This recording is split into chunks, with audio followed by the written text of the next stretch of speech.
My name is Eva. I'm 29 years old, and until recently, I thought I was just a compliance officer from a modest neighborhood who'd somehow married into Manhattan royalty. My husband, Jones, came from a different universe than mine. His mother, Tasha Carmichael, built a home care empire worth $60 million and chaired the hospital board that decided who lived and who waited.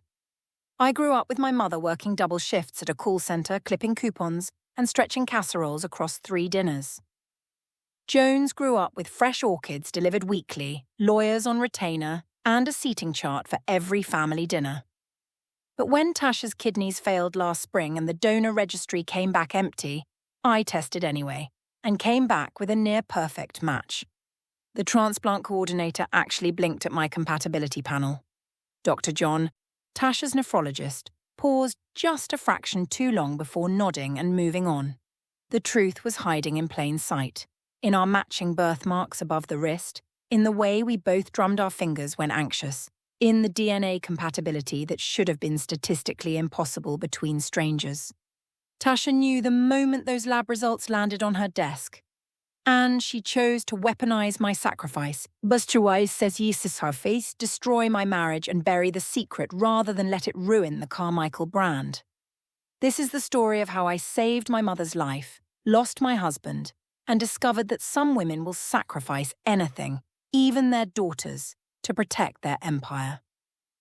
The first time I met Jones Carmichael, I was standing in line at a hospital charity gala registration table, smoothing down a dress I'd bought on sale 3 months earlier. I wasn't supposed to be there. My boss had food poisoning and handed me her ticket that morning with a guilty smile and a whispered, "It's mostly just shaking hands and eating rubber chicken, but the hospital needs a face from compliance." Corporate events weren't exactly my scene.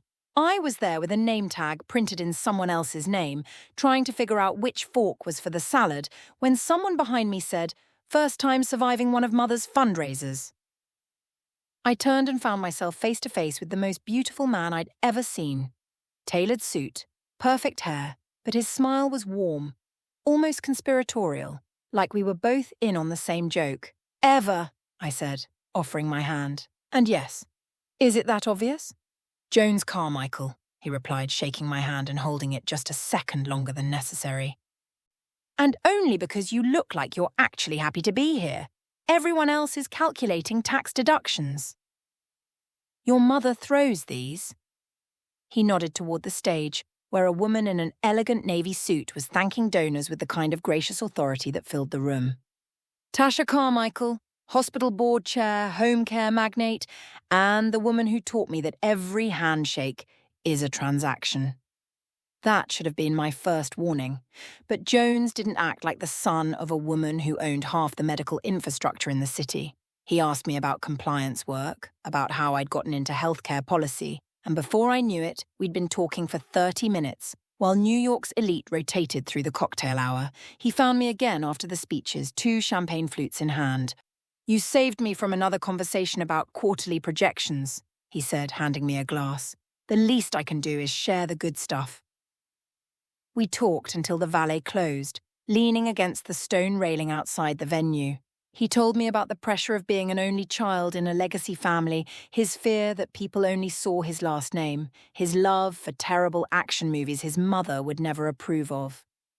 I told him about growing up in a cramped apartment, about my mother working herself to exhaustion so I could go to state school, about building a career one certification at a time. "You know what I like about you," Jones said that night. "You haven't asked me about the company once." We dated for 8 months before I met Tasha. Jones kept putting it off, making excuses, until he finally admitted the truth over dinner. "My mother doesn't trust easily," he said carefully. "She thinks everyone I date is after the money or the access. Just be yourself. That's all you need to be."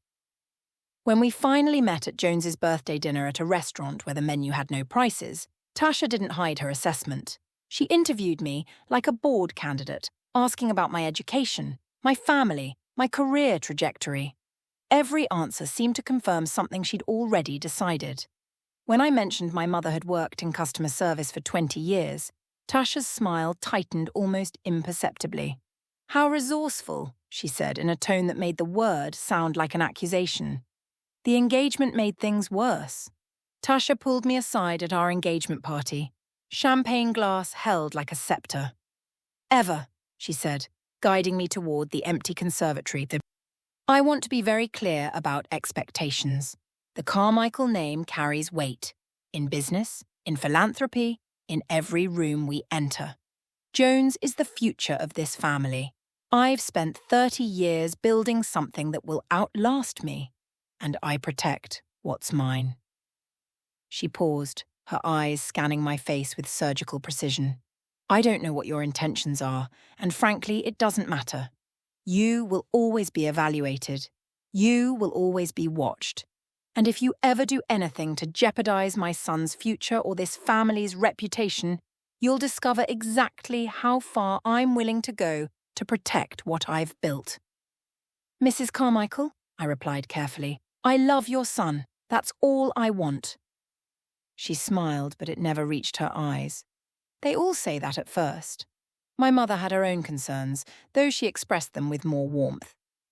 Baby, she said one Sunday while we folded laundry in her small living room, when you marry into that kind of money, you're always going to be the outsider. You'll be tested. You'll be suspected. Keep your integrity ever. Work hard. Be kind. And never give them a reason to say you're what they think you are. I held on to her advice like a lifeline. When Tasha offered to buy us a condo in Tribeca, I insisted we rent a modest 2-bedroom in Brooklyn. When Jones tried to add me to his family's investment accounts, I kept my own savings separate. I drove my 10-year-old sedan to family dinners where the parking garage was full of German luxury cars. I paid for groceries, date nights, and our honeymoon upgrade, even though Jones's trust fund disbursements were more than my annual salary. For 2 years, I thought I was proving Tasha wrong. I worked 50-hour weeks, earned a promotion, and built a reputation in healthcare compliance, one audit at a time. Jones and I hosted dinners in our small apartment, went to farmers markets on Saturdays, and kept our life deliberately separate from the Carmichael empire. Then Tasha's kidneys failed, and everything I'd carefully built came crashing down. 21 days after surgery, a courier found me on my couch, still moving like my insides were held together with thread and prayer. Evelyn Hutchinson, he asked, tablet already extended. The envelope was heavy, legal-sized, stamped with a law firm whose name I recognized from Tasha's donor consent forms. I signed. He left. I opened it standing in my doorway, still wearing Jones's old college sweatshirt. Petition for dissolution of marriage. The language was surgical.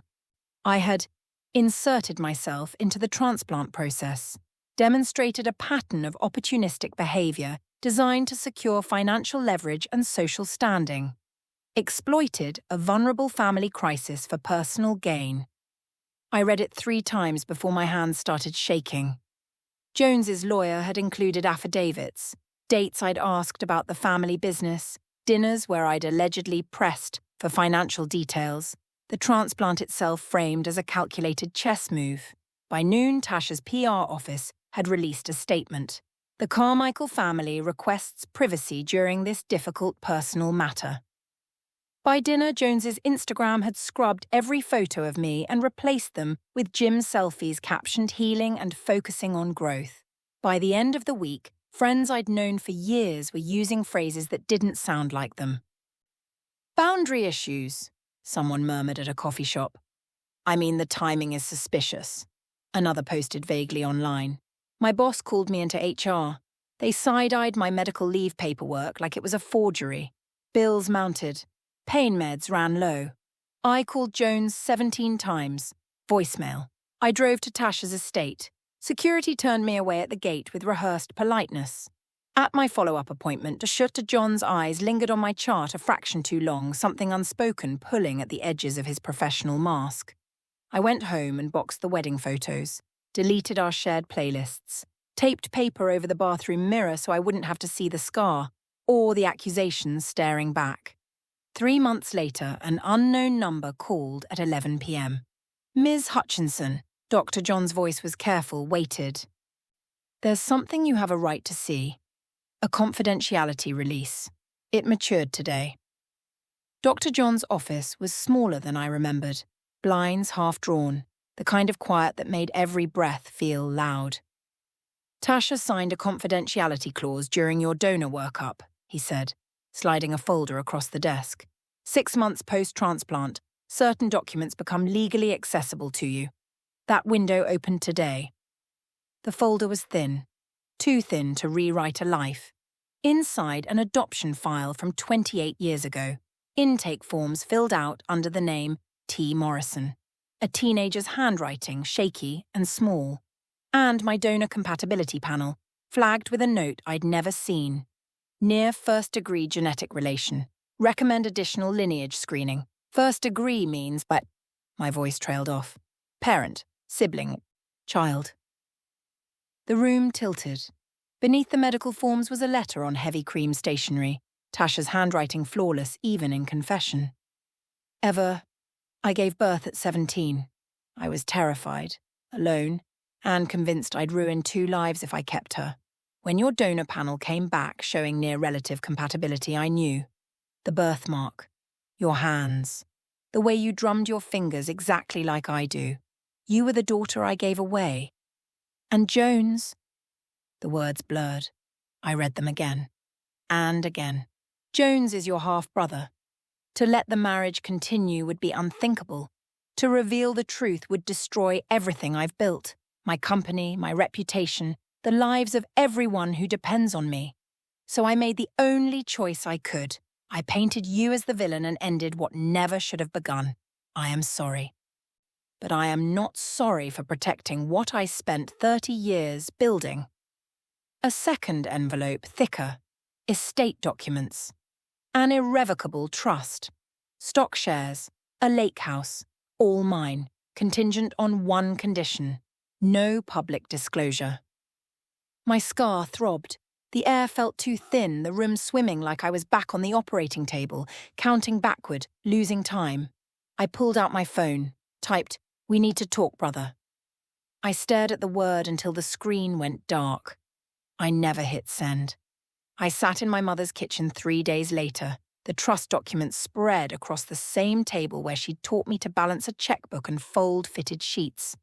"You could go public," she said quietly, pouring tea neither of us would drink. "Clear your name. Let the world see what they did." I could. I traced the rim of my cup. Tasha's home care network employs 200 people. Nurses, aides, drivers. If this gets out, the board will gut the company to contain the scandal. Patients will lose services. People will lose shop. And Jones? I closed my eyes. Saw him unraveling in headlines. Saw the life he thought he knew disintegrating in real time, across every screen in Manhattan. Jones might not even know the whole truth, I said. Tasha could have told him just enough to make him file. Some half-truth about inappropriate behavior, boundary violations. He might be as much her victim as I am. My mother reached across the table, her work-worn hands covering mine. Not every truth belongs to the crowd, baby. Some truths are for you to carry, not for the world to judge. I signed the receipt for the trust that afternoon in Dr. John's office. "You're not going public," he said. Not a question. "No, I won't sue the hospital. Won't go to the press. People depend on Tasha's network. I won't burn it down for revenge." He nodded slowly. "For what it's worth, I don't know how much Jones was told. Only that Tasha said it was enough to end the marriage. He may not know about the adoption. About you." The words landed like stones. Jones, betrayer and victim, all at once. I changed my name back, filed the paperwork myself, paid the fee in cash. The first trust dividend arrived a month later. I donated half to an adoption support fund, anonymous cashier's checks, no press release, no photo op. The rest I kept, not as hush money. As restitution for the childhood I lost, the mother I never knew, the husband who was never supposed to be mine. Mercy doesn't rewrite the past, but it chooses the future. The lake house sat at the end of a gravel drive, modestly elegant in the way only old money understands. Cedar shingles weathered silver. Windows facing water instead of neighbours. Inside, The walls were freshly painted eggshell white. Every family photo had been removed, leaving clean rectangles on the plaster like reverse shadows. I chose the bedroom with morning light and opened the windows to let lake air replace whatever ghosts Tasha had left behind. That night I wrote 2 letters I'd never send. Tasha, I forgave you the day I climbed onto the operating table. I forgive you again now. Live well. Jones, you were raised inside her fear, taught to protect the brand before the truth. I don't know what you know. I don't think I need to. I hope you find something real. I folded them into the back of the adoption file and locked the drawer. 3 months later, I saw him across Fifth Avenue, older, shoulders tight, scanning his phone like it held instructions for being a person. He looked up. Our eyes met for half a heartbeat. I turned away, not from fear, from clarity. I enrolled in a healthcare management program that fall, started drafting a proposal for a patient advocacy nonprofit. Something small, something real, something that turned pain into practice instead of poison. The scar under my ribs still aches on cold mornings, but tonight, standing in the lake house bathroom, I trace it in the mirror, the same body that gave life, that lost a marriage, that carried a secret no one asked me to hold. I switch off the light and leave the mirror uncovered. Mercy doesn't rewrite the past, it chooses the future.